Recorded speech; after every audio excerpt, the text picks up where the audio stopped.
Hey class, this is going to be your video for 6.2. This is the last section in the book, or at least in our class.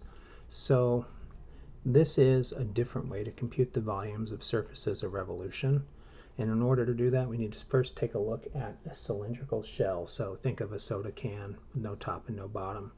If we slice it down the middle and unroll it, we see that the surface area of the can is 2 pi r h.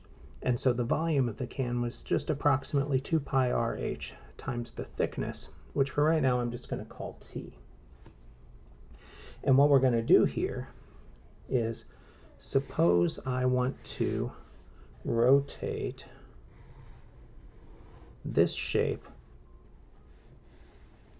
about the line x equals -1. So then I'm going to get some sort of a donut looking shape, right? I'm going to get this over here, and then, oh, that's not really that close. There we go. Rotate that around and get something that looks like this. And we could totally do this shape the same way we did it in the last section by rotating this little rectangle around and making a washer. We could use the washer method, but instead of doing that, we're going to instead draw our little rectangle vertically and rotate it around the axis. And when we do that, we get, I'm not going to draw the whole thing here, you get the idea, a cylindrical shell. So that's one of these guys, and as x goes from here to there, I get a whole bunch of these little shells.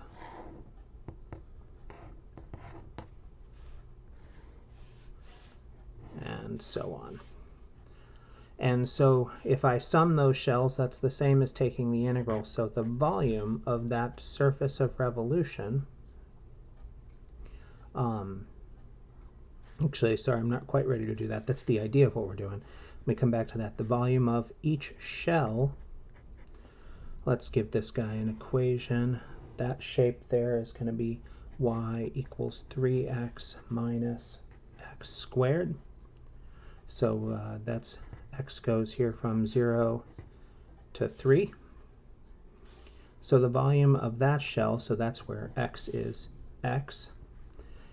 And x, notice, is going to be almost the radius of my shell, but it's got to come all the way over here to x minus 1. So the radius of this shell is x plus 1. 2 pi is 2 pi h.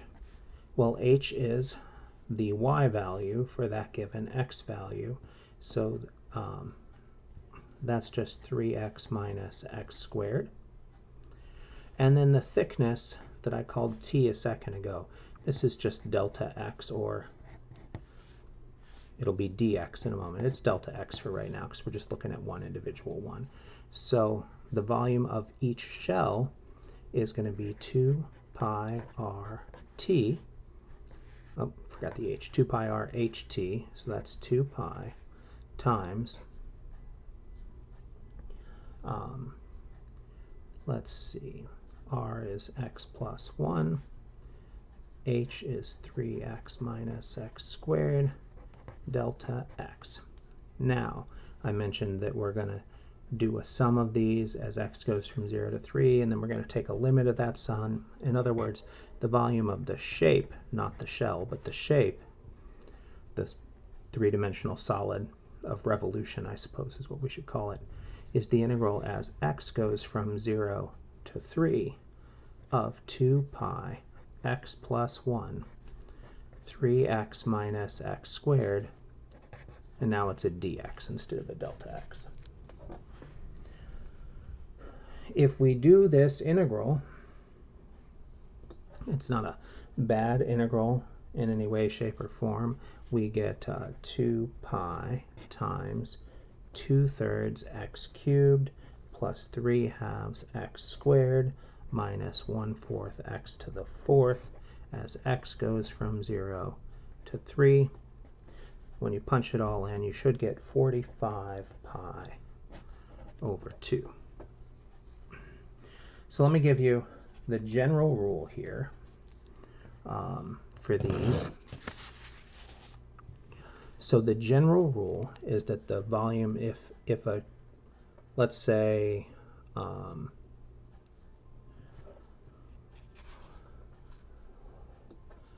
we're going to have the volume is equal to the integral as, in this case, let's let this be, have radius dependent on x. Let's say this has a vertical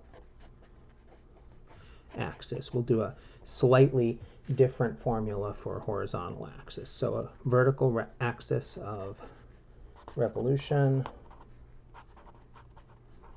So the volume of your shape, if we revolve, you know, y equals h of x around, if that gives us our shape, or we might have multiple, like a different region here where maybe we have a top curve and a bottom curve. But if we just have a straight height curve and then we have a floor of the x-axis, then it's pretty easy. But either way, we get, as x goes from a to b, the 2 pi is set. Then we have our radius, which is always the distance from the axis of revolution to a given x. And then we have the height of the shell, and that is going to be either a straight function like we had in that last example, or it could, in theory, be the difference of two functions. And then that's 2 pi r h, and our thickness is dx. The only thing that changes if our axis is horizontal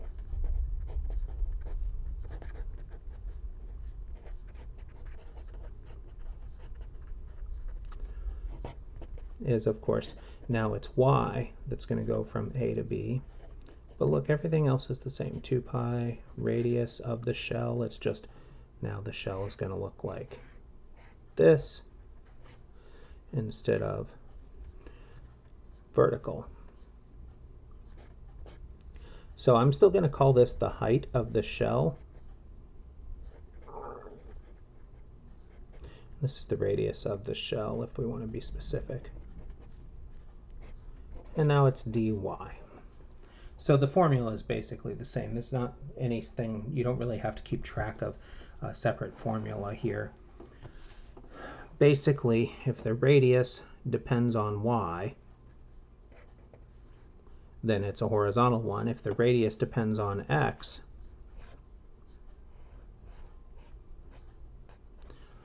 then it is a vertical axis of rotation, or revolution, sorry. So possibly, I know I would be, you're wondering, well, why do we need another way? We already had the Washer method. So let's look at what happens if we don't have the Washer method. Let's say we want to take the curve y equals 1 plus x squared over 4, and we're going to revolve this around the y-axis. Okay, so 1 plus x squared over 4 looks a little bit like this. We'll revolve that around the y-axis. We're going to get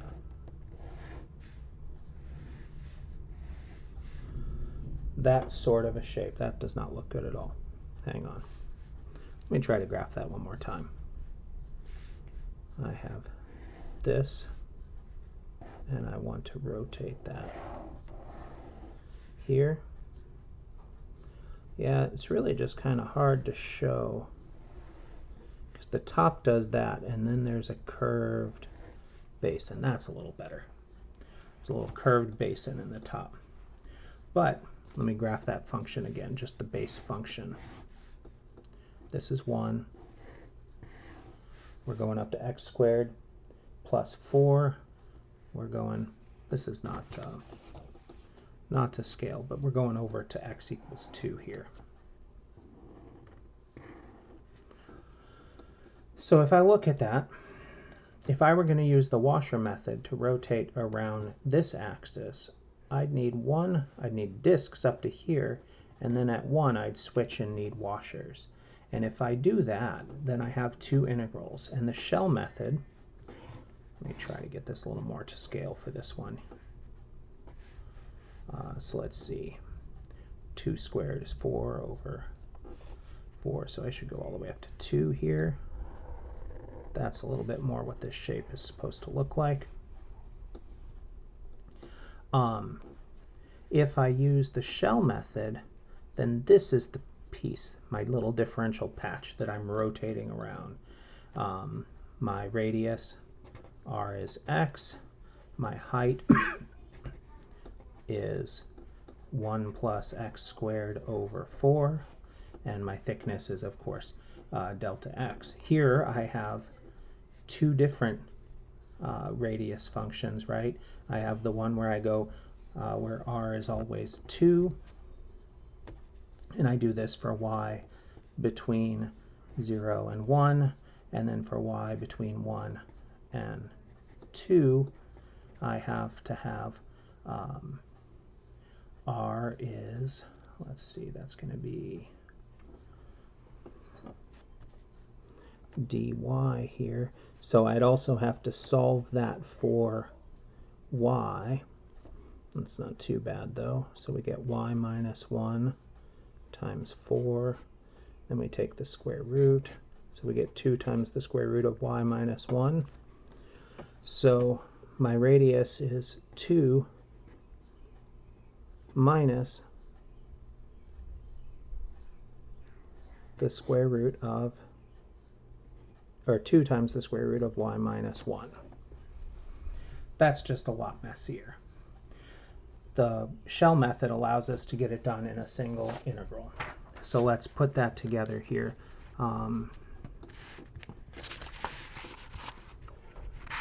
So we've got all of our information. Our volume, according to the shell method, is going to be the integral as, I've got, see, dx there, my radius is x, and you see my little differential is dx. So v is the integral as x goes from 0 to 2 of 2 pi. My radius function is x. My height function is 1 plus x squared over 4 dx. So we can pull the 2 pi out front. 2 pi times the integral from 0 to 2 of x plus x cubed over 4 dx.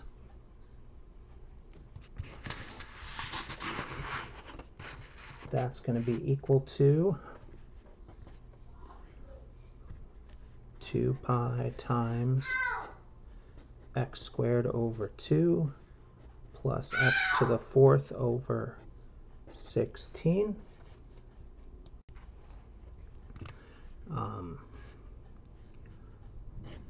All of that as x goes from 0 to 2. So we get, let's clean that up just a little bit, pi x squared plus x to the 4th over 8 as x goes from 0 to 2. So we get 4 pi plus 2 to the 4th is 16 over 8 is 2 pi. Of course, when x is 0, everything's 0. So all of that is 6 pi. 6 pi is the volume of that shape. So that's really all you need to know for the shell method. Some little tricks here. I always, in my drawings, the 3D drawings, they're nice if you can make them happen. You see mine aren't perfect. Mine are never perfect. I once in a while get a really nice one, and then I just kind of stare at it for a minute. But whether I'm using the washer method or the shell method, I draw the two-dimensional shape that's to be revolved. I think that is the most useful thing. And then I sketch in the little differential rectangles that are going to be revolved to make either my disc, washer, or shell. And if I've got a pencil handy instead of a marker pen like this one, then I can sketch it both ways and really get a feel for, is it better to go this way or that way? And in this problem, it's way easier to do one integral, one simple polynomial integral, than to do two integrals. And so this is my biggest tip to you for any time you want to do a volume of a surface of revolution, and that is, or a solid of revolution if you're finding a volume, sorry, is to sketch the two-dimensional region, sketch in your little differential rectangles. And you don't even have to make them rectangles. I mean, sometimes if I'm doing this for scratch work, then a line is sufficient, just indicating the way I'm going. If I want to show this on a test though, like, or on a lesson for students, then see I wrote the little dx here. I probably should have written a little dy here.